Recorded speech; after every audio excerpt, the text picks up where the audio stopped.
ज़्यादा एम्पावर किया गया है। इससे स्थिति जो है, पुलिस तो वैसे ही पहले से हर देश की हर आम जनता जानती है कि पुलिस एट्रोसिटी ही करती है थाने में बैठ कर के। देखिए, इसमें जो है ना, कुछ भी विशेष बदलाव नहीं आया है। कुछ सेक्शंस को जो समय की ज़रूरत के हिसाब से था और बहुत सारे केसेस में सुप्रीम कोर्ट ने जजमेंट दे रखा था कि इस तरह से मतलब है कि नए लॉ होना चाहिए, उन्होंने यही किया है। कुछ भी विशेष बदलाव नहीं है और कुछ बदलाव इन्होंने ऐसे कर दिए हैं इसमें, जो कि पुलिस को ज़्यादा एम्पावर किया गया है। इससे स्थिति जो है, पुलिस तो वैसे ही पहले से हर देश की हर आम जनता जानती है कि पुलिस एट्रोसिटी ही करती है थाने में बैठ कर के।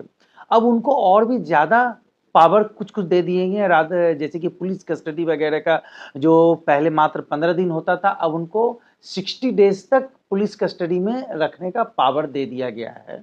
मतलब 60 फर्स्ट इनिशियल अरेस्ट से 60 डेज़ दे, तो इससे इससे जो है ना, पुलिस को इन चीज़ों को मिसयूज़ करने का एक तरह से छूट मिल गया। नंबर 2, इसके अलावा कुछ विशेष बदलाव इन्होंने नहीं किया है, सिर्फ नाम चेंज किए हैं। नाम चेंज करके इन्होंने मोदी जी ने ये कर दिया है कि सिर्फ इनके नाम से एक तरह से जाना जाए, कि इन्होंने एक वैदिक स्टाइल में एक तरह से नाम दे दिया, जो कि पहले criminal procedure code, Indian panel code और एविडेंस एक्ट कहलाता था, जो अंग्रेजों के द्वारा बनाया गया कानून था। इसमें उन्होंने उनके द्वारा बनाया गया कानून आज भी रेलेवेंट है, तभी तो वो आज तक चल रहा था, 2024 तक चल रहा था। आज भी 2024 में जो इन्होंने सिर्फ नामांकन चेंज कर दिया है, नाम चेंज करके भारतीय न्याय संहिता कर दिया है, भारतीय नागरिक सुरक्षा संहिता कर दिया है एंड साक्ष्य अधिनियम कर दिया है। बाकी इसके सेक्शंस में कोई भी विशेष चेंजेस नहीं है। जो चेंजेस आए हैं वो सिर्फ और सिर्फ समय की जरूरत है, जैसे कि डिजिटलाइजेशन के बारे में इसमें कुछ सेक्शंस जोड़े गए हैं, वो तो भाई समय का डिमांड है, वो तो होना ही चाहिए था। कहा जाता है कि मोदी जी अपने नाम रिकॉर्ड हाँ, बिल्कुल, बिल्कुल ऐसा है। उन्होंने ऐसा ही किया है कि ताकि ये जाना जाए कि ये 3 जो सबसे इम्पोर्टेंट कानून है देश की व्यवस्था को चलाने के लिए, वो मोदी जी ने बनाया है। ऐसा मतलब शायद वो अपने नाम के साथ जोड़ना चाहते थे। जय श्री शंभू, नमस्कार। मैं सोमेन कोले हूँ, सचिव तफसील जाति आदिवासी प्राक्तन सैनिक कृषि विकास शिल्प केंद्र का है। हमारे ऑर्गेनाइजेशन के साथ 10,000 एम्प्लॉय जुड़े हुए हैं, जो पूरा पश्चिम बंगाल के साथ साथ आसाम, बिहार और झारखंड में काम करता है। ठीक है, सामाजिक तौर पे जो बोलना है कि गवर्नमेंट तो आता है जाता भी है, चाहे कोई स्टेट गवर्नमेंट हो चाहे कोई सेंट्रल गवर्नमेंट हो, हर एक गवर्नमेंट का योजना भी आता है। कुछ कुछ योजना होता है कि पिछले का ही था, थोड़ा सा उसको पॉलिश करके उसको नया देना चाहते हैं। जैसे कि बिल्डिंग होता है वैसी होता है, कलर चेंज करके थोड़ा सा मॉडल चेंज करके बोलता है कि नया बंगलो बन गया है। इसी तरीके से होता है। लेकिन पिछले 10 साल से जो जिस तरीके से अभी तक हुआ है, इससे और बेहतर होना चाहिए था, जो अभी तक हुआ नहीं है। तो अभी जो गवर्नमेंट चल रहा, तो इसको कम से कम ये महसूस होना चाहिए कि जैसे कि हमारा जो देश है कृषि प्रधान देश है, मतलब एग्रीकल्चर के ऊपर ही ज़्यादातर डिपेंडेबल है। तो उसमें जो भी मुद्दा है, जो भी आए, तो सबसे ज़्यादा या सबसे नंबर 1 में रखना चाहिए था किसान को। फैक्ट्री तो होता ही है, फैक्ट्री बड़ा है, मीडियम है, छोटा है। किसान भी ऐसी है, मीडियम है, छोटा है, बड़ा है। लेकिन जो एकदम छोटा किसान जिसको कहा जाता है, जिसके पास जमीन बहुत कम है, उसमें क्या दुख होता है, नहीं होता है, ये सबका पास मैसेज है नहीं। तो मेरा जो सुझाव है कि ये कि जिस तरीके से 10 साल गुजर गया है, ये जो नया थर्ड टर्म चल रहा, इसमें थोड़ा सा जिस तरीके से एक्चुअल होना चाहिए, इस हिसाब से और बेहतरीन तरीके से करना चाहिए। देखिए, अभी आप सुने हमारे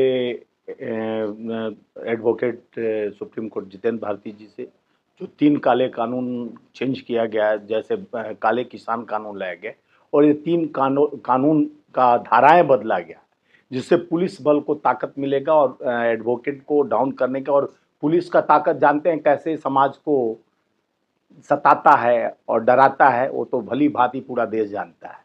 एक उनका और ये सामाजिक दायित्व को जिस तरह से कोहली जी जिस तरह से सामाजिक दायित्व को निर्वहन कर रहे हैं, 10,000 इनके साथ जुड़े हुए हैं लोग, जो समाज में अर्थव्यवस्था के कारण अभी उनको आर्थिक व्यवस्था और उनको आर्थिक क्षमता को आगे बढ़ाने के लिए दर बदर ये जाके समाज को आगे बढ़ाने को उत्थान कर लेंगे। सबसे बड़ा एसटी समाज के लोग इनके साथ जुड़े हैं और जो किसान हैं, फार्मर हैं, जिनका इन्होंने चर्चा किया, किसानों को सबसे आगे रखना चाहिए, आदिवासी और एसटी एससी को आगे रखना चाहिए, जो समाज के निचले स्तर से आते हैं, जिनको समाज का सबसे सर्वोत्तम मानना चाहिए, जिन्होंने वनवासी बना दिए थे आदिवासी बंधुओं को, तो वन का मालिक सनत से वन तो काटे जा रहे हैं। अपने मित्रों के लिए वन काटे जाएंगे। छत्तीसगढ़ के वनों को निरंतर, सरगुजा के पास जितने वन हैं, जिससे आज धरती तप रही है, गर्मी किस कारण हो रहा है, तो ये आप पूरे देश के खनिज को खत्म करते हुए जहां जहां इनकी सरकार है, नॉर्थ ईस्ट में झगड़ा लगाओ,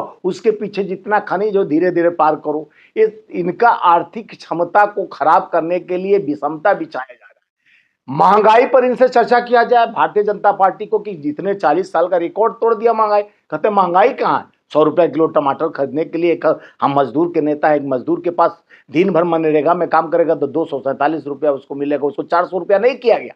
हमारा लाया गया आरटीआई, मनरेगा, ये सब कानून तो कांग्रेस का लाया गया है। आरटीआई में कुछ डालो तो उसको छुपाया जाता है, सरकार जवाब नहीं देती है। जो कानून के व्यवस्था को जो धूमिल करने का काम किया जा रहा है, उसके लिए हम लोग कौन कानून लाए कि कोई भी सामाजिक व्यक्ति हो जो समाज के दायित्वों को निर्वहन करता हो, जानना चाहते हैं सरकार अपने कामों को लेखा जोखा।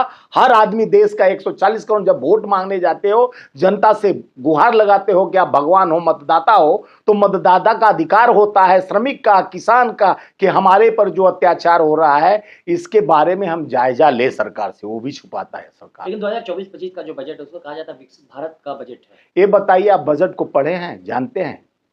किसान विरोधी, जिस तरह से स्वास्थ्य का, एक गरीब आदमी है जो जिस तरह से आप देखें मेडिकल जो स्वास्थ्य का कमजोरी होते जा रहा है, जिस तरह से मेडिकल सब्सिडी देना चाहिए जो गरीबों को हो, जिस तरह से निरंतर आप देखे होंगे दवाइयों का भाव बढ़ते जा रहा है, लेकिन उसमें जो बोले कि हम कैंसर का दवाई में रेट कम, कैंसर तो मुफ्त दवाई करना चाहिए, फ्री में करना चाहिए। और हम लोग तो पोलियो ओलियो सारा मुफ्त किए, मुफ्त में बांटे, लेकिन प्रोपगंडा नहीं बताए। देश में कांग्रेस जब से 70 साल शासन में इतने काम, चेचक आपके पास 2 सुन लगा होगा, चवन्नी वाला यहाँ पे, स्कूल से भागते थे हम लोग तो भी पकड़ के लगाया जाता था।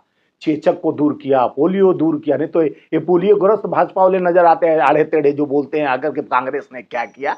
तो ये आड़े टेढ़े लोग का एक तो कभी कहते हैं कि 14 साल में मैं ये किया, 14 के बाद देश आजाद हुआ। पहले तो सारे लोग हुल्लू लला करते थे, नंगे घूमते थे, वस्त्र नहीं था, ये व्यवस्था नहीं था।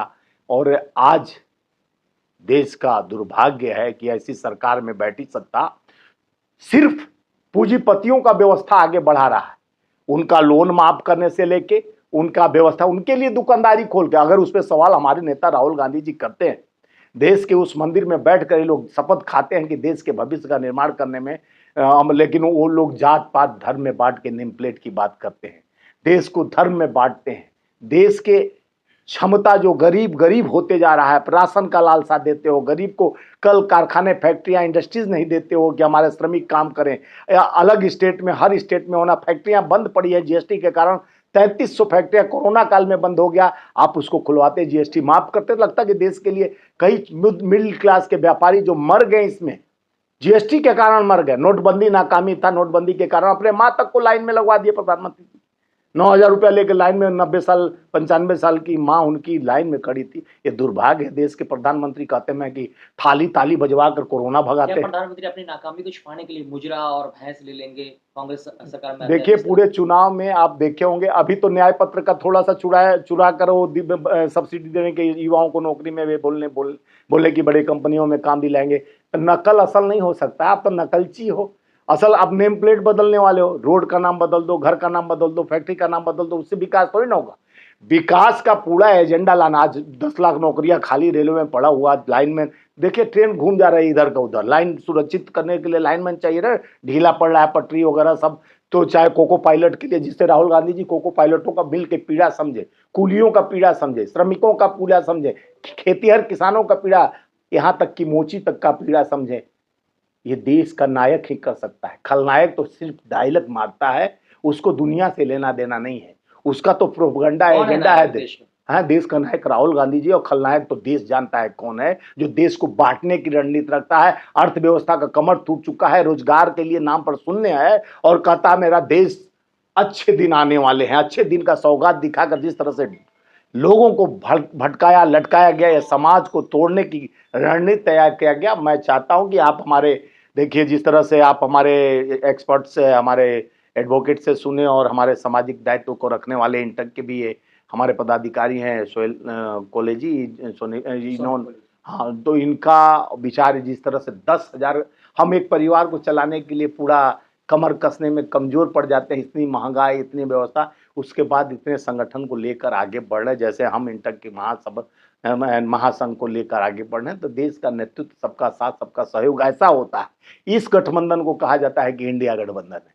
मोहब्बत, प्यार, इखलाक और देश की उन्नति, तरक्की में भागीदारी, हिस्सेदारी होनी चाहिए। और आप तो तोड़ते हो, विपक्ष का बात नहीं मानते हो। हमारा अपोजिशन लीडर आपको साथ एक समावेश करना चाहता है, प्रेम जोड़ना चाहता है, उसको आप दूरी बनाते हो। तो इसीलिए भेदने के लिए देश का आवाज बनना जरूरी था।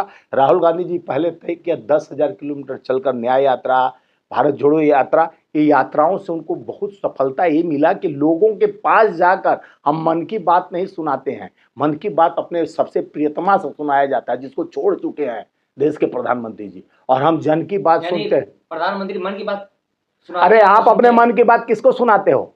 आपका मन का बात आपकी बीबी सुनाती है कि नहीं आपको? और उनको आप मन की बात सुनाते हो। देश के मन का बात थोप कर देश के जन की बात नहीं सुनोगे तो आप क्या करोगे? देश के लिए अगर समस्या को निदान करना है तो समस्या को पहले जानना पड़ेगा।